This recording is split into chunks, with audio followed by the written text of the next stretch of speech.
abrir a Bíblia, diz para a pessoa do lado assim: o homem vai pregar. Fica acordado. O homem vai pregar.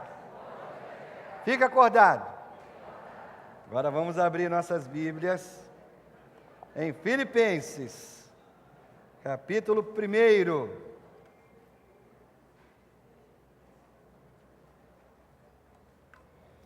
Filipenses, capítulo 1.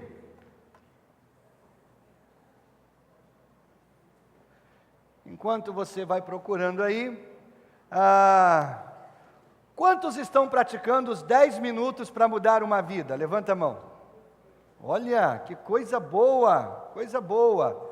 10 minutos para mudar uma vida. Quem aqui não sabe o que é isso? Pode levantar a mão, isso. Tem ali 1, 2, 3, tem um lá na galeria também, não é? Temos alguns. 10 minutos para mudar uma vida. A gente está fazendo uma proposta de leitura da Bíblia e oração, estudo. Você lê a Bíblia, você estuda, você ora, você anota, enfim, tudo em 10 minutos.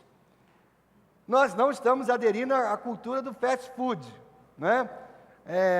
O fast food bíblico, ou gospel, ou cristão, não é nada disso. Se você puder ter mais tempo em contato com a palavra de Deus, ótimo. Mas a grande questão não é leitura simplesmente. A grande questão é você permitir que a Bíblia mude você, que a Bíblia transforme o seu coração. Essa é o grande alvo dos 10 minutos para mudar uma vida. Então, o que você faz em 10 minutos? Bom, os 5 primeiros minutos você lê a Bíblia. Você vai ler os textos que você já tem lá separado na sua leitura cotidiana. Você vai ler a Bíblia 5 minutos. Nos próximos 4 minutos, você vai estudar. Então, você vai voltar no texto que você leu, e aí você tem uma agenda, um bloco, um caderno, você tem uma caneta, e aí você vai fazer a seguinte pergunta: qual princípio bíblico eu aprendi hoje? O que eu aprendi nesse texto? O que esse texto aqui está me ensinando? Eu aprendi o princípio de estar alegre em qualquer situação, em qualquer circunstância. Muito bem, então você anota isso. Hoje, dia 6 de abril, na leitura bíblica do texto tal, Deus me ensinou que eu devo preservar a minha alegria em qualquer situação. Muito bem, aquele foi o princípio aprendido naquela leitura e naquele dia. Aí no último minuto, 5, 4, 9, no último minuto, você vai fazer uma oração. E a oração é simples: Senhor, hoje eu aprendi que eu devo preservar a minha alegria em qualquer situação. Por favor, me dê essa capacidade, me dê essa força, me ajude a guardar meu coração para que eu esteja com a tua alegria em qualquer situação. Ok? Agora sai e vai viver a vida e vai praticar o princípio que você aprendeu. Chegou lá na loja, o seu gerente está de mau humor porque brigou com a esposa em casa. Ele está de mau humor, e em quem ele vai descontar? Em você, não é? Aí ele vai te perseguir o dia inteiro, ele vai pegar no seu pé o dia inteiro, ele vai ser cri-cri o tempo todo, mas você está lá no coração: Deus me ajude a preservar minha alegria, senão eu mato esse homem, né? E aí o que você está fazendo? Você está permitindo que princípios bíblicos mudem a sua vida. A Bíblia é muito mais para transformar vida do que para ensinar conteúdo, ensinar história, entende? Então, pastor, eu posso ler 10 capítulos por dia, ótimo, mas dos 10, extraia um princípio, não 10 princípios, um princípio, e pratique-o todo dia, isso vai mudando a sua vida. 10 minutos para mudar uma vida.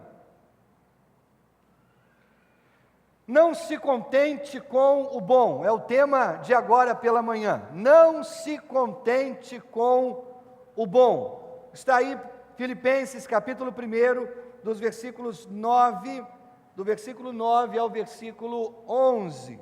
Diz assim: esta é a minha oração, que o amor de vocês aumente cada vez mais em conhecimento e em toda percepção, para discernirem o que é melhor, a fim de serem puros, irrepreensíveis até o dia de Cristo, cheios do fruto da justiça, fruto que vem por meio de Jesus Cristo, para a glória e louvor de Deus. Irmãos, nós estamos nessa série de mensagens intitulada Orando com Paulo. E a ideia dessa série é voltarmos para os textos bíblicos escritos por Paulo, em que Paulo menciona suas orações. Nós temos visto algumas orações feitas por Paulo. Ora, nós aprendemos orando de duas maneiras. Nós aprendemos fazer oração, de duas maneiras. Primeira é orando. Oração você aprende praticando. A segunda, observando as pessoas quando elas oram. E é isso que a gente está fazendo. A gente está voltando na Bíblia e a gente está vendo um dos maiores homens da história humana, o apóstolo Paulo, e os seus conteúdos. O que ele orava, sobre o que ele orava, quais eram as coisas importantes para Paulo, porque nós temos aprendido que aquilo que importa você ora. Se você não ora, aquilo não importa muito. Nós só oramos aquilo que é importante para nós.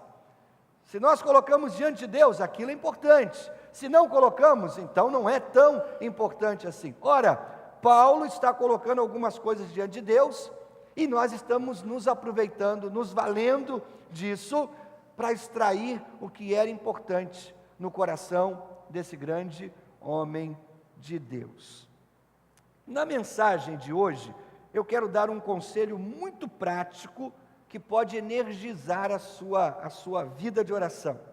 E à medida que a gente caminha nessa direção, eu tenho algumas observações introdutórias. Primeiro, a oração é tanto a disciplina mais fácil, quanto ela é a mais difícil na vida cristã. Ela é a mais fácil, por um lado, mas por outro, ela é a mais difícil. Ela é a mais fácil na medida em que o filho mais novo, o cristão mais novo, pode orar. Qualquer um pode orar. Por isso que ela é a mais fácil. Mesmo o menor movimento da alma em direção a Deus é uma forma de oração genuína. Se uma pessoa diz assim: Senhor, tem piedade de mim, isso já é oração. Mas por outro lado, a oração também é a disciplina mais difícil, porque ela exige persistência por um longo período de tempo. Em certo sentido, é fácil se matricular na escola de oração, mas é difícil conseguir o diploma. Entendeu? Essa é a primeira observação. A segunda, quase todas as pessoas oram. Quase todas, crentes e não crentes. Quase todo mundo sente que poderia melhorar nessa área. Então, quase todos oram, e quase todos que oram sentem: eu posso melhorar nessa área. Mesmo nos nossos melhores momentos, ainda que nós temos nos dedicado muito à oração, a gente ainda continua lá no fundo do coração pensando: nossa, eu só toquei a bainha da vida de oração de Paulo, por exemplo. A gente sempre sente que está em débito com a oração. E nós podemos melhorar, de fato, a nossa vida de oração. Terceira observação: a oração nos apresenta problemas, tanto teológicos quanto doutrinários. Problemas. Por um lado, a gente está diante de perguntas difíceis sobre a soberania de Deus. Se Deus é soberano, então como eu posso pensar em mudar o coração de Deus com a minha oração? Por outro lado, a gente também lida com livre-arbítrio. Eu sou livre, eu posso fazer o que eu quiser. Então, como é que eu oro? Senhor, seja feita a tua vontade, não a minha. Problemas, questões teológicas. Enquanto essas questões são importantes, eu não me proponho nessa série de mensagens tratar dessas questões teológicas e doutrinárias. Eu quero enfrentar o desafio da oração, irmãos, de uma maneira prática. Prática. Na primeira mensagem, aliás, na segunda mensagem, quando nós de fato vimos a mensagem de Paulo lá em Efésios capítulo 1, nós vimos que a oração poderosa é aquela que você diz assim: Deus, eu quero te conhecer mais. Abre meus olhos espirituais para que eu te conheça mais. Essa oração, irmãos, é a oração que Deus quer ouvir dos lábios de todo ser humano.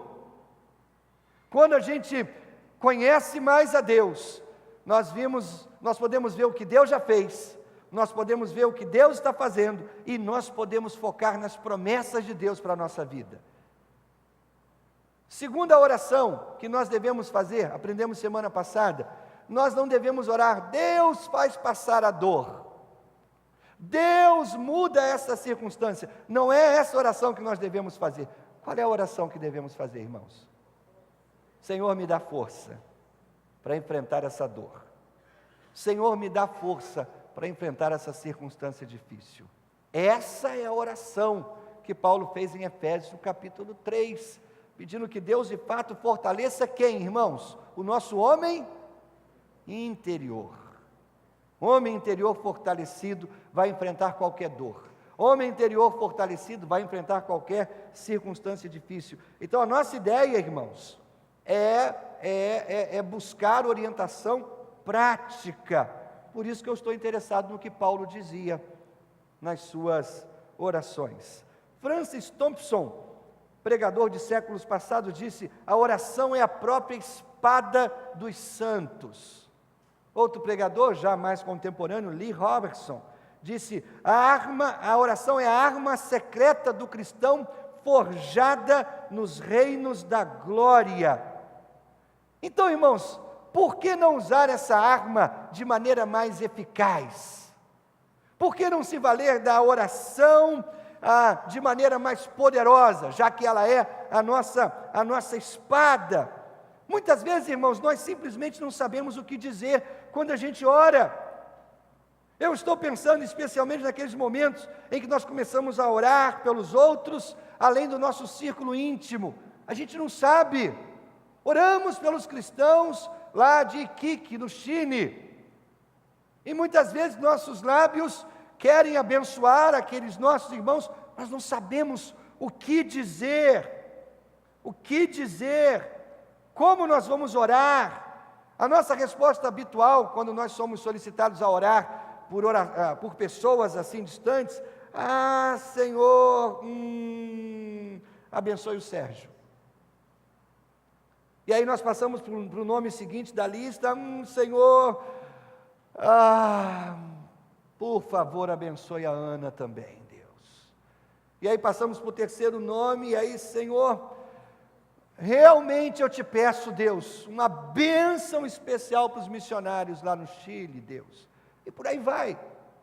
Eu tenho dito, irmãos, não é errado pedir a bênção de Deus, mas alguém disse que se riscarem do nosso dicionário a palavra abençoe ou abençoar, muitas pessoas simplesmente vão parar de orar, porque acabou o vocabulário delas. Elas só sabem falar: abençoe minha vida financeira, abençoe meu casamento, abençoe meus filhos. Tente fazer uma oração sem usar a palavra abençoe ou abençoar.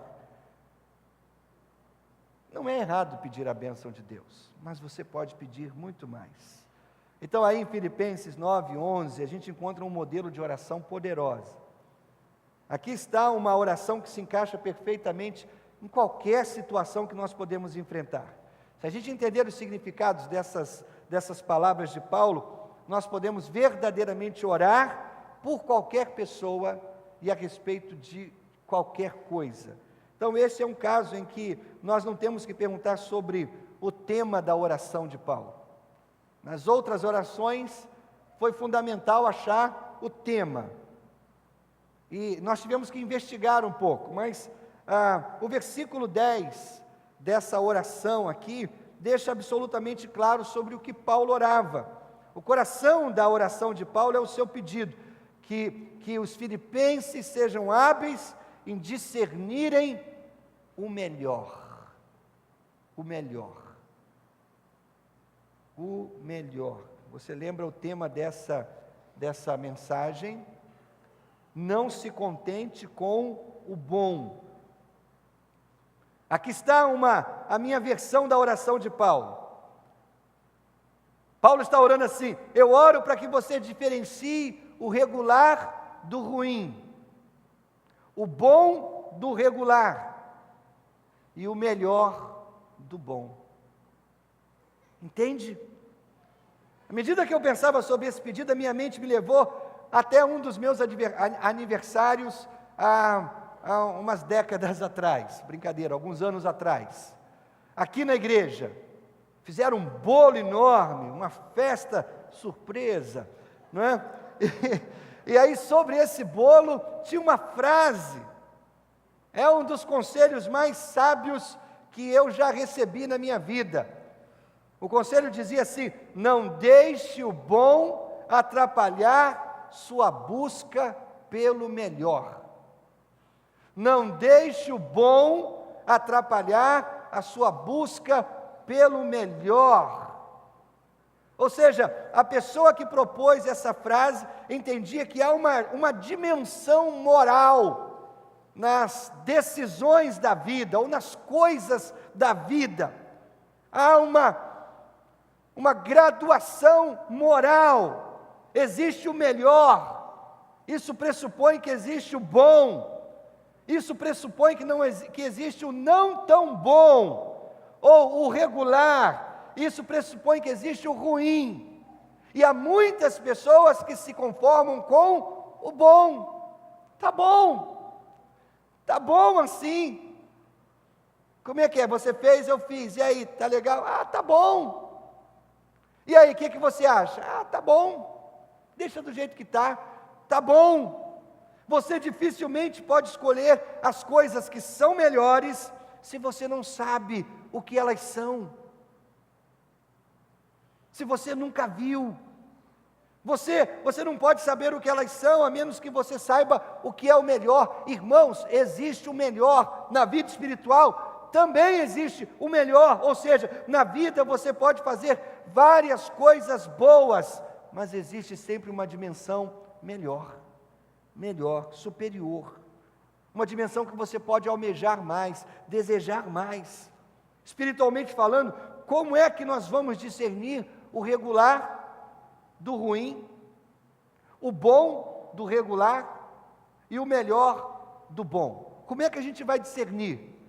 Se a gente não conhece, se a gente ainda não experimentou, a resposta: nós não vamos. Não somos nós quem temos esse discernimento por nós mesmos. É fundamental a gente entender que, separados de Deus, nós não vamos encontrar o melhor na nossa vida espiritual, porque nós não discernimos, nós não conhecemos. Nós precisamos do discernimento de Deus para entender ou para achar o melhor. Essa é a oração de Paulo. Eu oro para que vocês recebam de Deus discernimento, para que vocês busquem o melhor. É Deus quem vai dizer para você o que é o melhor. E quando você souber disso, você vai poder buscar esse melhor sobre o bom. Então essa oração é para tirar você do bom e levá-lo a um nível superior, ao nível do melhor. Paulo faz 3 pedidos pelos crentes de Filipos. E aí, quando nós oramos uns pelos outros, nós devemos nos sentir perfeitamente livres para incluir esses 3 pedidos. Primeiro, ele pede por amor abundante. Ele diz assim: essa é a minha oração, que o amor de vocês aumente cada vez mais. Você pode imaginar um copo vazio, e ele está sendo lentamente preenchido com água, aí a água atinge a borda, e ela começa a transbordar para baixo pelas laterais do copo. Essa é a imagem de Paulo. Que o amor de vocês cresça, aumente cada vez mais. é amor enchendo o coração dos filipenses até que transborde.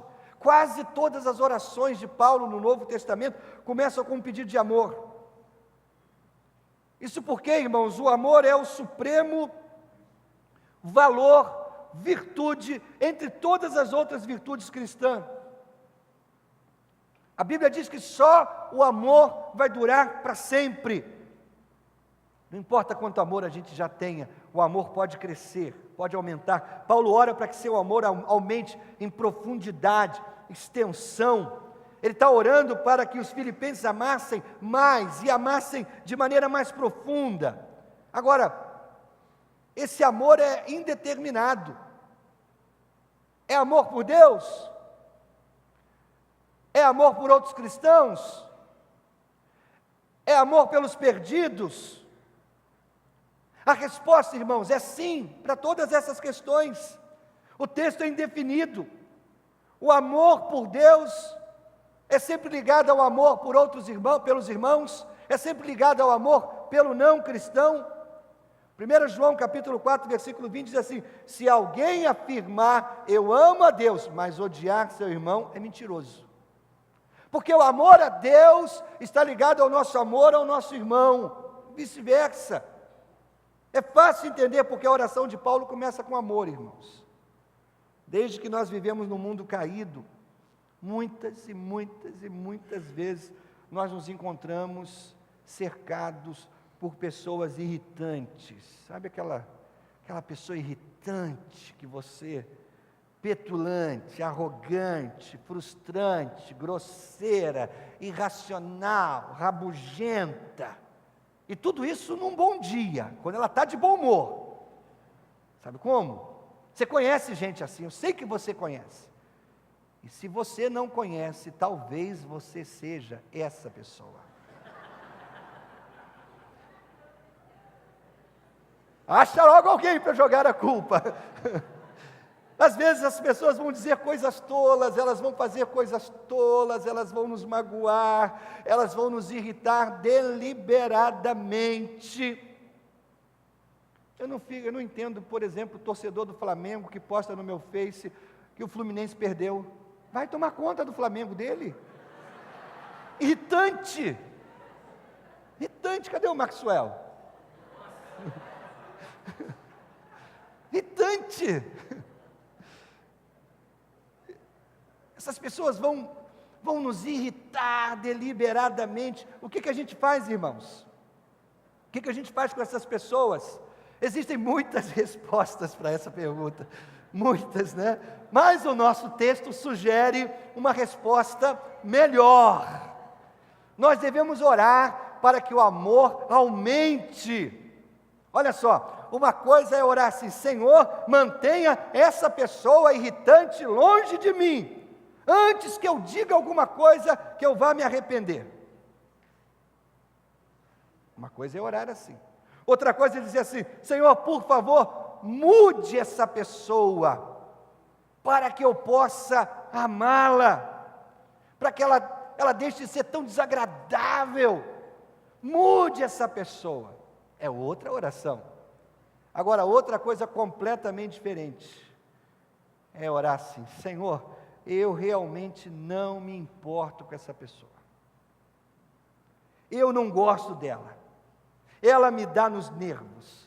Ela é uma tola total. É abusada, dominadora, cínica. Eu não gosto dela. Eu não quero amá-la. Eu até prefiro não ter essa pessoa por perto. Agora, Senhor, eu te peço uma coisa: ignore a minha vontade, esqueça os meus sentimentos, e eu te peço, faça o que for preciso, para que o amor no meu coração aumente por essa pessoa. Eu estou amando pouco essa pessoa, Senhor, então preencha o meu coração com amor por ela. Entendeu? Essa é a oração que Deus tem prazer em responder. Você está sofrendo com alguém irritante, com alguém que te aborrece, com alguém que torna o seu dia infeliz. Não peça para Deus levar essa pessoa para longe.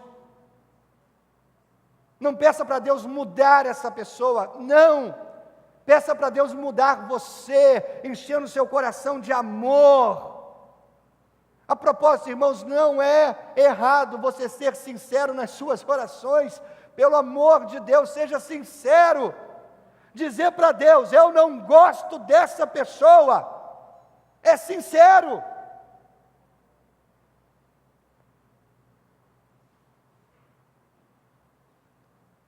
E dizer, Deus, enche o meu coração de amor por ela. Isso é cristão, irmãos. Cristão. Deus sabe como você se sente de qualquer maneira, não adianta você florear a coisa. Não é como se você dissesse para Deus, né? Deus, eu não suporto essa pessoa. E Deus vai dizer assim, nossa, eu não sabia disso. Tolice, não é? Em mais de uma ocasião, eu orei minhas frustrações diante do Senhor. Senhor, você sabe como eu me sinto, eu estou louco para pular no pescoço dele, Deus.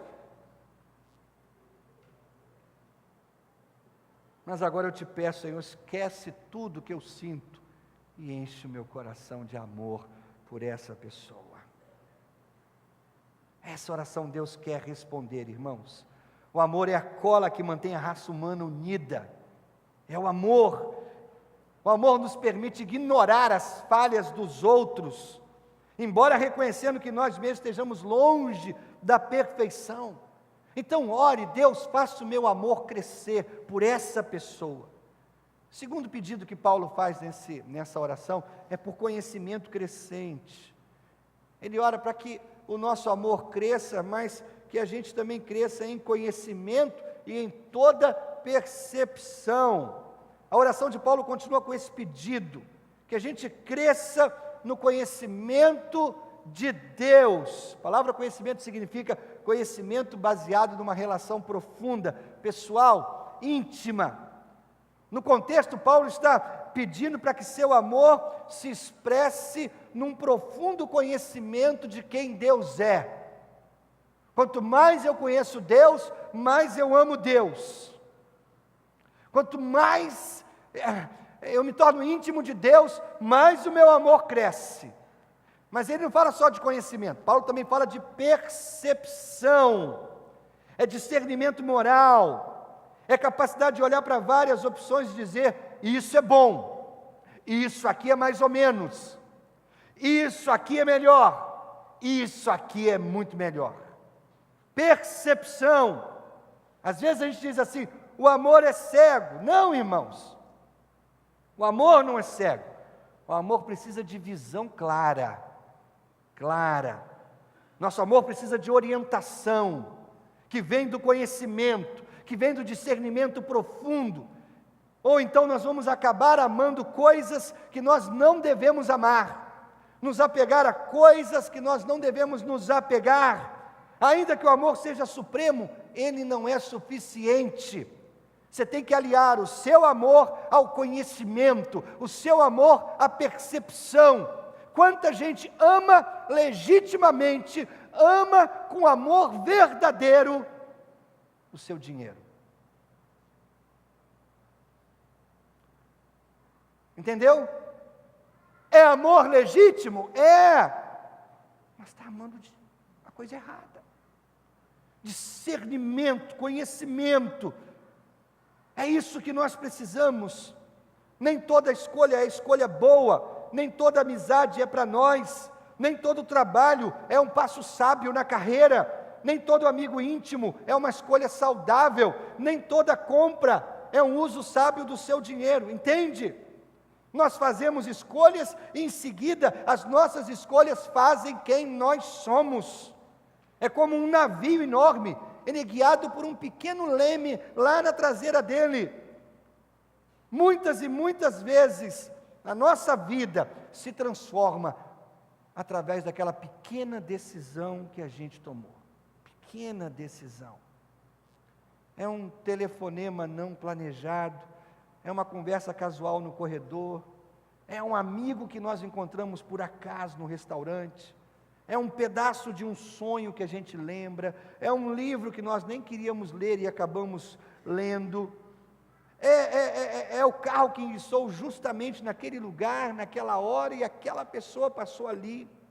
É um artigo de jornal que a gente lê, faz brotar uma ideia fantástica, virou um negócio e tanto, hoje sustenta a sua família. Você entende? São pequenos detalhes na vida. Às vezes esses pequenos detalhes, como leme atrás de um grande navio, muda a direção da nossa vida. Isso acontece o tempo todo. Você já me ouviu falar antes sobre a importância dos passos, dos pequenos passos em direção à luz. Todo dia nós tomamos milhares de decisões e a maioria delas é feita por hábito, no calor do momento. Será que eu me levanto cedo ou tarde amanhã?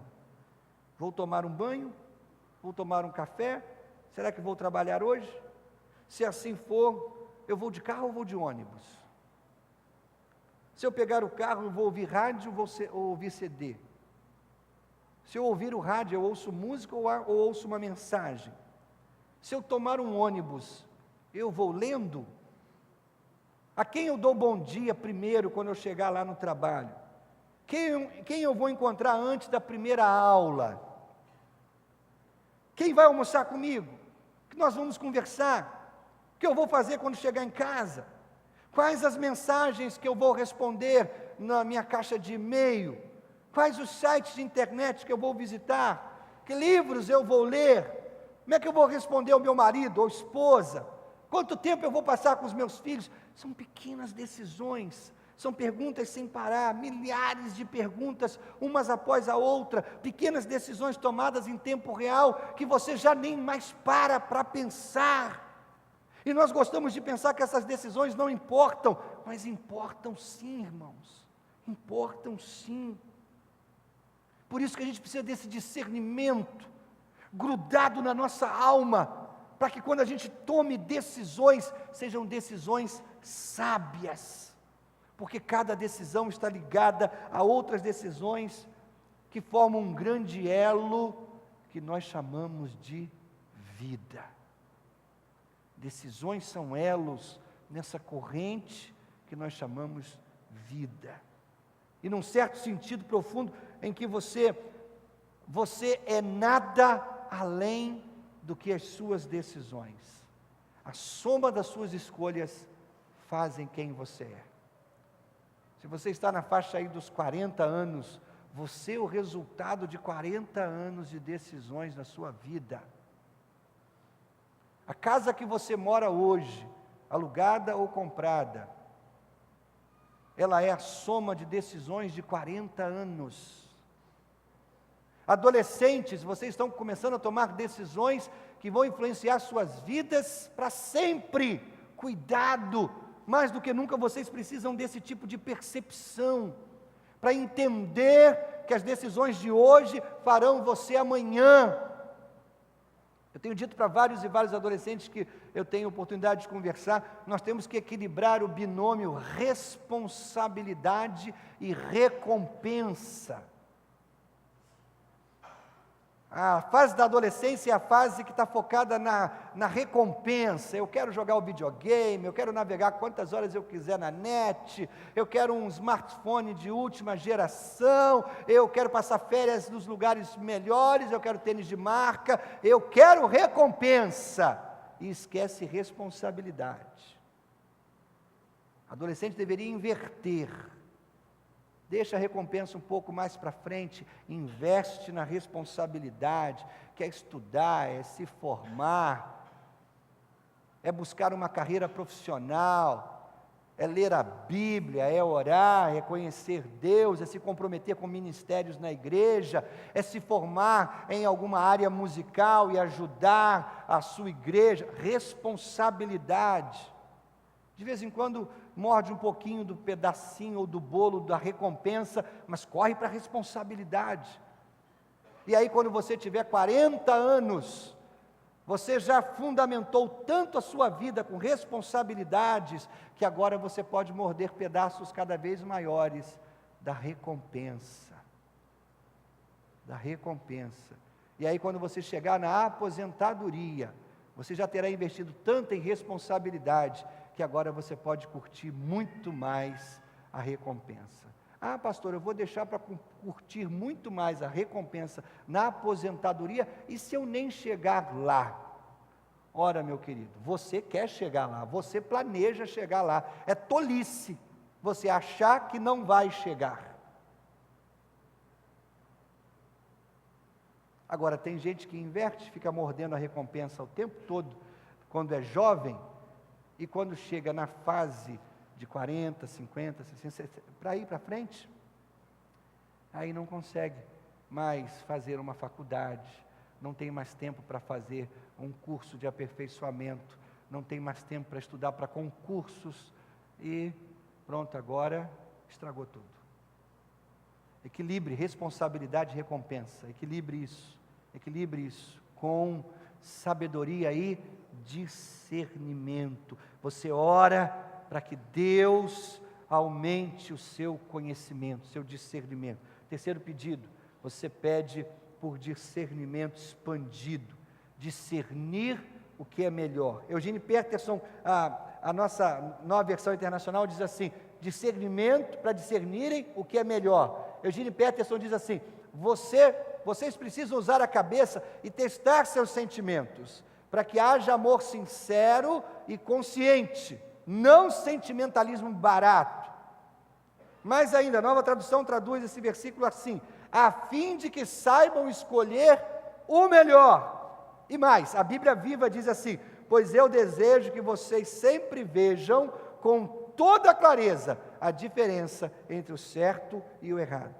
Excelente tradução essa aqui, excelente tradução. Discernir é testar o material, é ver se aquilo realmente é bom, é ouro ou é ouro de tolo, é ouro ou é banhado a ouro, é ouro de valor ou é ouro de baixo valor. Muitos cristãos se contentam com ouro falso, quando poderiam ter o melhor. Paulo ora para que os filipenses tenham tanto amor, tanta compreensão, que eles continuem fazendo escolhas sábias na vida. E ele está orando para que eles não fiquem satisfeitos com o status quo, eles queiram mais. Não fiquem satisfeitos com a mediocridade espiritual, mas procurassem verdadeira excelência espiritual. Em certo sentido, Paulo está pedindo a Deus pelo dom do discernimento espiritual. A propósito, eu acho que esse é um pedido e tanto, irmãos, pedido e tanto, para a gente fazer para os nossos filhos. Você quer fazer uma boa oração pelo seu filho? É essa daí. Ore para que seu filho aprenda a fazer escolhas sábias sob pressão. Escolhas sábias sob pressão. Porque nem sempre a gente vai estar sentadinho no sofá, ar-condicionado ligado, com tempo para fazer nossas escolhas. Muitas escolhas são feitas debaixo de pressão. Duas coisas você faz para tomar decisões sábias. A primeira, você deve saber o que é certo. O que é certo.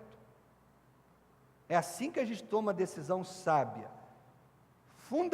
Fundamentalmente, irmãos, nós vivemos num mundo onde muitas pessoas, evidentemente, perderam a noção do certo e errado. Para o adolescente no mundo hoje, o certo é comprar uma garrafa de Smirnoff e derramar toda na sexta-noite. Vodka. Isso é o certo? Isso é o louco. Mas na cabeça deles, isso é o certo. Isso é curtir a vida. Para tomar decisão sábia, tem que saber o que é o certo. Segundo, é preciso ter coragem para escolher o certo. Coragem. Porque quando a turminha chegar e disser assim, compramos a garrafa, vamos curtir, aí o seu adolescente, o seu filho, sabe o que é certo e ele vai dizer assim, olha só gente, não é para mim, estou fora. Ih, caretão aí, eu nem sei se eles usam essa expressão hoje em dia, né? Ih, caretão aí, cara está por fora, nem WhatsApp tem, né? Está por fora, olha, não é para mim, valeu, tchau. é coragem para escolher o que é certo. O verdadeiro discernimento dá visão para você ver o que é certo e dá coragem para você agir sobre aquilo. Aí, quando você faz essa oração, 3 resultados. Primeiro, vida irrepreensível. Uma vida irrepreensível.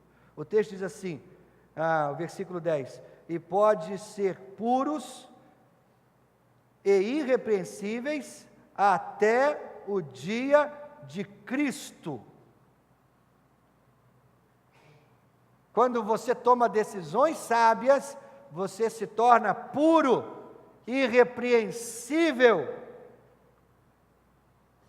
aprovado. Quando você tem um coração que discerne o que é o certo e o errado, o melhor do bom, você pode viver uma vida digna para Deus, para a sociedade, para a igreja, porque você está tomando decisões sábias. Segundo resultado, você tem uma vida frutífera.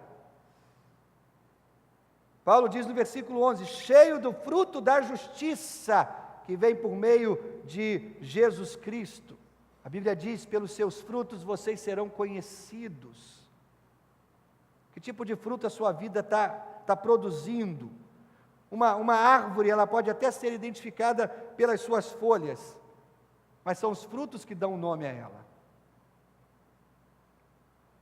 Não é a aparência, são os frutos. Você pode se vestir bem, você pode usar marca, você pode andar muito lisinho, muito penteado, muito barbeado, sua aparência é excelente, mas ainda assim você ser chamado de caloteiro, porque são os frutos que dão o nome à árvore.